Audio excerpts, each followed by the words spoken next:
আমাদের দেশের সরকারি স্কুলগুলোতে যেরকম মিড ডে মিলের সুবিধা থাকে, ইংল্যান্ডের স্কুলগুলোতেও সেরকম মিড ডে মিলের সুবিধা আছে এবং তার সাথে সাথে বাচ্চাদের ফ্রি ব্রেকফাস্টেরও সুবিধা থাকে। তো কিভাবে বাচ্চারা ফ্রি ব্রেকফাস্ট পায় এখানকার স্কুলগুলোতে এবং মিড ডে মিলে বা ব্রেকফাস্টে বাচ্চাদেরকে কি কি খাবার দেওয়া হয় সেই সবকিছু শেয়ার করার সাথে সাথে ইংল্যান্ডে -4 ডিগ্রির কনকনে ঠান্ডাতে কিভাবে কাটছে আমাদের জীবন সেটাই শেয়ার করলাম আজকের ব্লগের মাধ্যমে। তো নমস্কার, মহুয়াস টেলি ব্লগে আরও একবার আপনাদের সবাইকে স্বাগত জানাই। আশা করি আপনারা সবাই ভালো আছেন।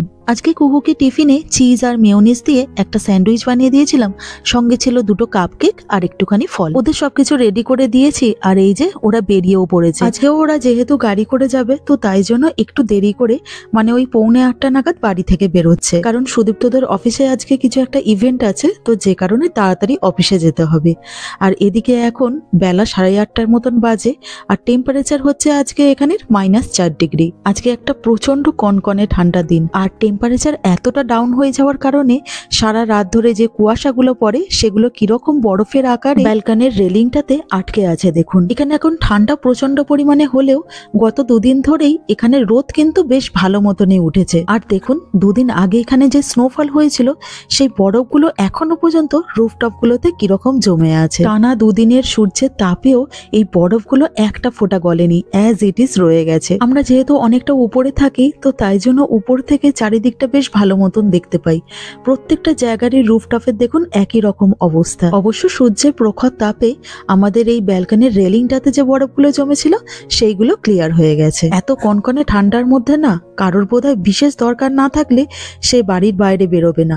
বাচ্চাগুলোকে দেখে সত্যিই কি কষ্ট হয়, একে অন্ধকার তার উপরে কনকনে ঠান্ডার মধ্যেই স্কুলেতে যেতে হচ্ছে। আজকে আবার কুহুতে একটুখানি তাড়াতাড়ি স্কুলেতে পৌঁছে যাবে, তো যে কারণে হয়তো ফ্রি ব্রেকফাস্টও পেয়ে যাবে। ইংল্যান্ডের প্রত্যেকটা স্কুলেতে এই সুবিধাটা আছে নাকি আমি ঠিক বলতে পারবো না, তবে আমার মেয়ে যে কটা স্কুলেতে পড়েছে মানে প্রাইমারিতে বা সেকেন্ডারিতেও এখন দেখছি, তো এখানকার স্কুলগুলোতে না একটু যদি কোনো বাচ্চারা তাড়াতাড়ি পৌঁছে যায়, মানে ধরুন 8:20 থেকে স্কুল হওয়ার কথা আছে, কিন্তু কোনো বাচ্চারা যদি 8:10-এর আগেই স্কুলেতে পৌঁছে যায় তাহলে তারা কিন্তু ফ্রি ব্রেকফাস্ট পেয়ে যায়। মিড ডে মিলটা যেমন এখানকার প্রত্যেকটা স্কুলেরই একটা বাঁধা ধরা নিয়মের মতন, তবে এটা সেরকম বাঁধা ধরা কোনো নিয়ম নয়, তবে এক একটা স্কুলেতে এই ব্যবস্থাটা রাখা হয়েছে বাচ্চাদেরকে এনকারেজ করার জন্য, যাতে বাচ্চারা খুব তাড়াতাড়ি স্কুলেতে চলে আসে। এখানকার স্কুলগুলোতে ব্রেকফাস্টে এক একদিন এক এক রকম জিনিস দেওয়া হয়।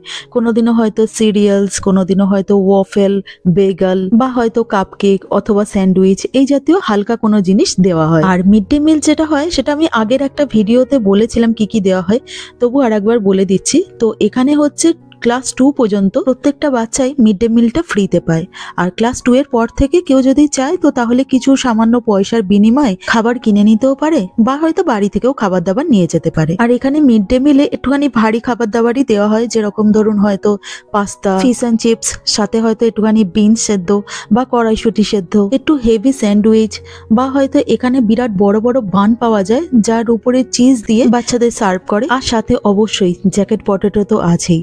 জ্যাকেট পটেটো হচ্ছে এখানকার প্রায় প্রত্যেকটা স্কুলেরই একটা খুব ফেমাস মিড ডে মিলের খাবার। এছাড়া চিকেন রাইসও দেওয়া হয়। আর বাচ্চারা কোন কোন খাবার দাবার খাবে কি খাবে না বা কোনো জিনিসে যদি অ্যালার্জি থাকে তো সেই সব জিনিসগুলো স্কুলকে আগে থেকে জানিয়ে দিতে হয় এবং সেই অনুযায়ী বাচ্চারা খাবার দাবার পায়। আর দেখুন আপনাদের সাথে কথা বলতে বলতে আমার সকালের ব্রেকফাস্টটাও রেডি হয়ে গেছে।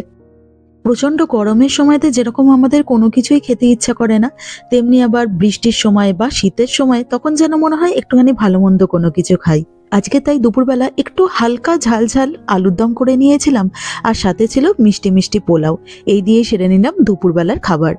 এখন দেখতে দেখতে বেলা 3টের মতন বেজে গেল। কুহুকে স্কুল থেকে আনতে যাব বলে আমি রেডি হয়ে নিচ্ছি। আর এই প্রচন্ড ঠান্ডার মধ্যে বাইরে বেরোতে গেলে একদম আপাত মস্তক ঢাকা দিয়ে তারপর বাইরে বেরোতে হয়। আর পকেটের মধ্যে তো হাত ঢুকিয়ে রাখতে পারবো না, কারণ টুকুর প্র্যামটা আমাকে ধরতে হবে, তো তাই হ্যান্ড গ্লাভসটা হচ্ছে মাস্ট। আর যদি হ্যান্ড গ্লাভসটা না পরি বাইরে বেরোবার ঠিক 2 মিনিটের মধ্যেই মনে হবে হাতের চামড়া ফেটে রক্ত বেরিয়ে যাবে, প্রচন্ড পরিমাণে কষ্ট হয়।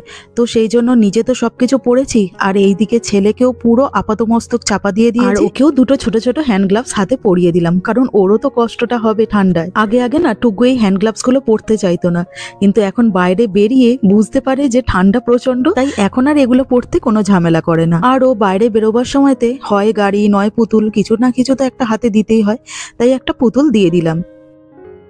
বাসে করে বলে কত তাড়াতাড়ি চলে এলি। মা জানো, হ্যাঁ। ইনস্টেড অফ 2 পাউন্ড আমি 1 পাউন্ড খরচা করেছি। 1 পাউন্ড খরচা করেছে। আর তাই? তার সাথে 50p আর 20p। 50 পেন্স 20 পেন্স দিলেও বাসে উঠতে দেয়? হ্যাঁ। বাবা কি ভালো। যাক, ও তাহলে 2 পাউন্ড লাগেনি, ভালো। 2 পাউন্ড দিতে পারো। 2 পাউন্ড দিতে, আরে 1 পাউন্ডে যখন হয়ে যাচ্ছে আবার লোকে 2 পাউন্ড দেবে কেন? 20p তে যখন হয়ে যাচ্ছে তখন লোকে 2 পাউন্ড দেবে কেন? কি বোকা। বাইরেতে তো প্রচন্ড ঠান্ডা, আর বিল্ডিং এর ভেতরে ঢুকলেই হচ্ছে আর গরম। এদিকে দেখুন না, চাপা একখানা টুপি পরে আমার কপালে কেমন দাগ হয়ে গেছে। এখানকার স্কুলে পড়ে পড়ে দারুণ রান্না বান্না শিখে গেছে। প্রত্যেক বুধবারে নানান রকম রান্না বান্না করে নিয়ে আসছে স্কুল থেকে। আজকে আবার কি সব রান্না করেছে চলুন দেখাই। কি এটা? এই রোল বানিয়েছে। তাই? হ্যাঁ। বাহ, দেখি। ও ভেতরে কি আছে? চিকেনের স্টাফ করা। ও আচ্ছা, যেরকম আমরা ওই র্যাপ বানাই সেই রকম, তাই তো? হ্যাঁ। ও আচ্ছা, ও এই তো। বাহ, সুন্দর করে র্যাপটা করা হয়েছে, খুব ভালো হয়েছে। ভেতরে কি কি আছে? চিকেন আছে, মানে বেল পেপার ইয়েলো কালারের, তারপরে পার্পল কালার, ওটা অনিয়ন আছে। আচ্ছা, হ্যাঁ বাহ, খুব সুন্দর। বাবাকে দেখাবি? বাহ, খুব ভালো হয়েছে। আজকে র্যাপ করিয়েছে। এক এক সপ্তাহ এক এক রকম রান্না করায়। একবার যেমন মাফিন করে এনেছিল, অ্যাকচুয়ালি অল্টারনেটিভ, মানে একটা বুধবারে হয়ে তারপরের বুধবারটা অফ দেয়, দিয়ে তারপরে মানে এভরি অল্টারনেটিভ বুধবার আর কি ওদের ক্লাস হয়। তো একবার মাফিন বানিয়ে এনেছিল, একবার নুডলস বানিয়ে এনেছিল, আজকে আবার চিকেন র্যাপ বানিয়ে এনেছে। বেশ সুন্দর করেছে, সুন্দর করে র্যাপিং করেছে। ওদের স্কুলে টিচাররাই সব দেখিয়ে দেয়, শিখিয়ে দেয় তো, টিচাররাই সব দেখিয়ে দেয় তো। বাহ, খুব ভালো হয়েছে। এখানে দেখ, স্কুলে পড়ে পড়ে রান্না শিখে যাবি। আর চিকেন ফিকেন গুলো কি ইয়ে কর, মানে ওই সবই তোদের রেডি ছিল, শুধু খালি র্যাপটা তোরা করেছিস, তাই তো? বাহ, খুব ভালো হয়েছে। একটা বাবার জন্য রেখে দে, একটা আমি আর বাবা খাবো, আর একটা তুই খেয়ে নে। আর ভাই? ও ভাই, দেখি ভাইকে একটু চিকেন দেবো, কারণ তোর হাতের রান্না, ওটা তুই সবটা খাবি না, আমরাও খাবো। ঠিক আছে, চল। আর কি পাটি সাপটা আছে, খাবি? হ্যাঁ। আচ্ছা ঠিক আছে, নে রেডি হয়ে নে, জামা কাপড় ছেড়ে নে। আজকে দুপুরবেলা তো বললামই একটুখানি কষা আলুর দম করে রেখে দিয়েছিলাম, তো আজকে তাই ভাবছিলাম যে রাতের বেলা বরঞ্চ একটুখানি কড়াইশুঁটির কচুরি বানাবো। তাই জন্য সকাল থেকে এই ফ্রোজেন কড়াইশুঁটির প্যাকেটটাকে বাইরে বার করে রেখে দিয়েছিলাম। এই ফ্রোজেন কড়াইশুঁটিগুলো না মোটামুটি হাফ সেদ্ধই থাকে, তাই সেদ্ধ করার আর ঝামেলা নেই। তো এই ফ্রোজেন কড়াইশুঁটিগুলোকেই একটুখানি মিক্সিতে পেশাই করে নিয়েছিলাম, আর সাথে দিয়ে দিয়েছিলাম একটুখানি আদা আর 1 চামচের মতন মৌরি। এগুলো আলাদা করে বেটেও দেওয়া যায়, তবে আমি একসাথেই বেটে নিই। এরপরে একটা ছড়ানো প্যানে একটুখানি কালো জিরে ফোড়ন দিয়ে দিলাম, আর তারপরে ওই কড়াইশুঁটির যে পেস্টটা বানিয়েছি তো সেটা দিয়ে দিলাম। পরিমাণ মতো নুন দিয়ে তারপরে এই কড়াইশুঁটির পেস্টটাকে তেলেতে একটু ভালো করে নেড়েচেড়ে নিয়েছিলাম। কড়াইশুঁটিগুলো মিক্সিতে পেশাই করার সময় যদিও আমি একটা ফোঁটাও জল ইউজ করিনি, তবুও এই পুরটা যাতে বেশ টাইট মাখো মাখো হয়, তো সেই জন্য 1 চামচ ছাতু এর মধ্যে দিয়ে দিলাম। সবকিছু ভালো করে মেশানো হয়ে গেলে লাস্টে দিয়ে দিলাম 2 চামচ চিনি, আর ব্যাস একটুখানি নেড়েচেড়ে নিলেই পুর একদম রেডি। তো কড়াইশুঁটির এই পুরটা আমি দুপুরবেলাতেই রেডি করে রেখে দিয়েছিলাম। এখন দেখতে দেখতে 7:30 মতন বেজে গেল। তো এবারে আমাদের ডিনারটা রেডি করছি। তো এদিকে লেচি কাটা আমার হয়ে গেছে, এর মধ্যে একে একে করে পুর ভরতেও শুরু করে দিলাম।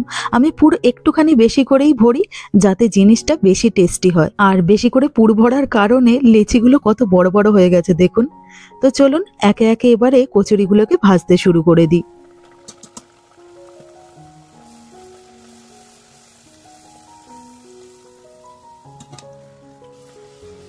ঘরেতে এদিকে গরম গরম কচুরি ভাজা হচ্ছে, আর দেখুন বাইরে আজকে আবার স্নোফল শুরু হয়ে গেছে। আজকে মেনলি এই সময়টাতে বৃষ্টির ফোরকাস্ট ছিল, কিন্তু বৃষ্টির সাথে সাথে দেখছি বেশ ভালো মতন স্নোফলও হচ্ছে। নাও, গরম গরম কচুরি রেডি। হ্যাঁ, 8টা বাজতে যায়, আবার কি। বাইরে স্নোফল হচ্ছে আর ঘরে একদম গরম গরম কচুরি। শীতের একদম আইডিয়াল খাবার। আইডিয়াল খাবার মানে খেয়ে দেখে একটুখানি। ওই কষা কষা আলুর দমই রাখলাম, ঝোল আর রেখে কি হবে। খুব ভালো লাগে। হ্যাঁ, মামাম চলে আয় ভাইকে নিয়ে। হোমওয়ার্ক পরে করবি, আগে খেয়ে নে তারপরে। সুদীপ তো অফিস থেকে এসে সেরকম কোনো কিছু খায়নি, তো তাই জন্য আগে ওকে খাবারটা দিয়ে দিলাম আর তারপরে আমাদের নিজেদের খাবারটাও বেড়ে নিলাম। তো চলুন খাবার বাড়তে বাড়তে আজকের ভিডিওটা বরঞ্চ এখানেই শেষ করি। তো আমার আজকের এই ভিডিওটা আপনাদের কেমন লাগলো অবশ্যই কমেন্ট করে জানাবেন, আর পারলে চ্যানেলটাকে সাবস্ক্রাইব করে দেবেন। তো সবাই ভালো থাকবেন, সবাই সুস্থ থাকবেন, দেখা হচ্ছে পরের ব্লগে। নমস্কার।